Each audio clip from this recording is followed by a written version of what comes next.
Lanaudière à travers bois aborde la réalité de 4 grands secteurs d'activité forestière. Ce bref portrait a été réalisé au cours de la fin de l'été 2013, 6 mois après la mise en application du nouveau régime forestier du Québec et de la stratégie d'aménagement durable des forêts par le ministère des Ressources naturelles. Tous les intervenants qui ont accepté de parler dans leurs mots de leurs réalisations, contraintes et défis en regard de la forêt ont en commun une grande passion pour leur territoire. Bonjour, mon nom c'est François Brouillard, propriétaire de Les Jardins Sauvages. Je suis un jardinier forestier. Bonjour, je suis Yvan Perrault. Avec mon frère Alain Perrault, en 2007, nous avons fondé le Jardin des Noix.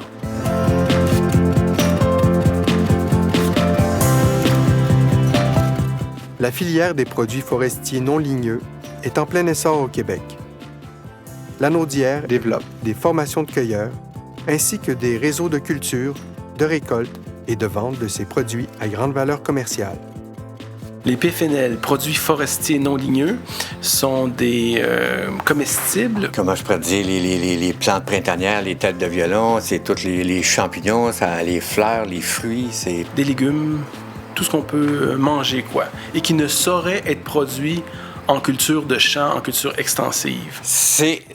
C'est très possible d'en vivre, mais c'est un travail de dur haleine. Moi, je trouve que si tu fais le métier de cueilleur, c'est plus dur que le métier de cultivateur. Je ne me gênerai pas parce qu'on n'a pas de machinerie. Il y a des cueilleurs professionnels peu nombreux, mais qui font ce travail depuis 25-30 ans. Mais il s'agit d'être très polyvalent, de connaître à peu près tous les comestibles qui existent dans la forêt. Il faut être patient. C'est un petit peu la problématique qu'on a avec la jeune relève, parce que la jeune relève ne sont pas habitués. Moi, mes meilleurs cueilleurs, ils ont tous 60 ans et plus.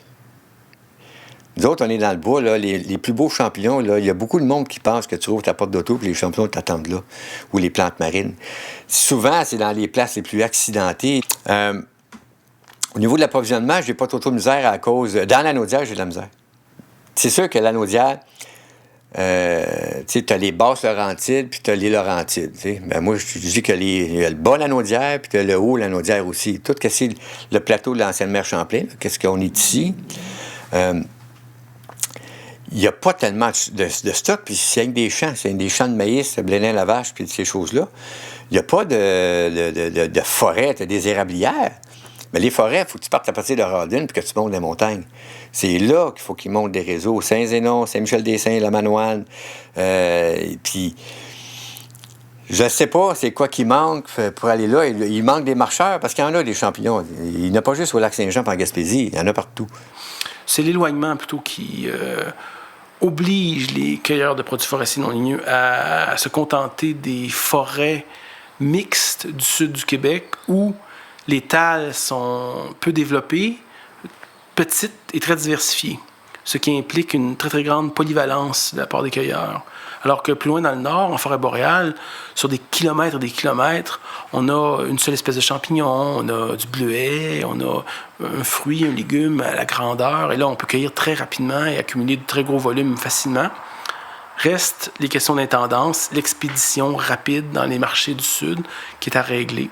Je dirais que l'industrie forestière, à l'heure actuelle, elle nous aide beaucoup, mais involontairement. C'est-à-dire que lorsqu'elle pratique des trouées ou de l'abattage à blanc, de la coupe à blanc, mettons, ça fait des trouées dans la forêt. Et là, il y a des nouvelles lisières, des nouvelles bordures qui se créent. Et quand les sols sont bousculés, bizarrement, il y a une sorte de choses qui apparaissent. Coupe forestière, les coupes à blanc surtout, c'est sûr que ça nuit. C'est comme arracher tout, arracher de l'air des bois. Pour moi, une coupe à blanc, c'est... Maintenant, ils ont juste changé de nom, mais ça reste du pareil. Là. Fait qu'avant que le gars ait coupé les arbres, il faudrait que nous autres, on rentre avant, qu'on ait tout récupéré, que ce soit gingembre, carcajou, ail des bois, tout. Leur planter ailleurs ou s'en servir. Juste à récupérer du gingembre sauvage puis du carcajou, là, on pourrait faire vivre le Québec avec ce qui est détruit en ce moment. Tu sais, ils ont le droit de détruire le carcajou puis le gingembre, puis moi, j'ai pas le droit de le cueillir. Ça marche pas. Il y a un problème à quelque part. Là. Si moi, j'ai pas le droit de le cueillir, il n'y a pas personne qui a le droit de le détruire. Là. C'est une question de bon sens. C'est une question de respect. C'est vraiment le gouvernement qui devrait prendre la responsabilité du développement de ça, ou l'UPA, ou le CRAC, mais encore une grosse institution qui a déjà des bureaux disponibles, qui peut déjà débloquer un budget au lieu de laisser ça entre les mains des simples citoyens qui essaient de se regrouper tant bien que mal. Puis là, on passe notre temps à faire des structures, du bureau, du papier. On n'est pas professionnel là-dedans. Puis en plus, les gens qui sont dans les PFNL, ben, ce qu'ils doivent être, là, ils doivent être sur le terrain en train de cueillir. Ils ne doivent pas être dans des bureaux en train de faire du papier. Là. La plus grande fierté, c'est ça. C'est d'avoir laissé un héritage québécois. C'est notre terroir. Hein? Puis notre terroir, avant, il y avait l'ail des bois, tête d'avion, puis le sirop d'érable.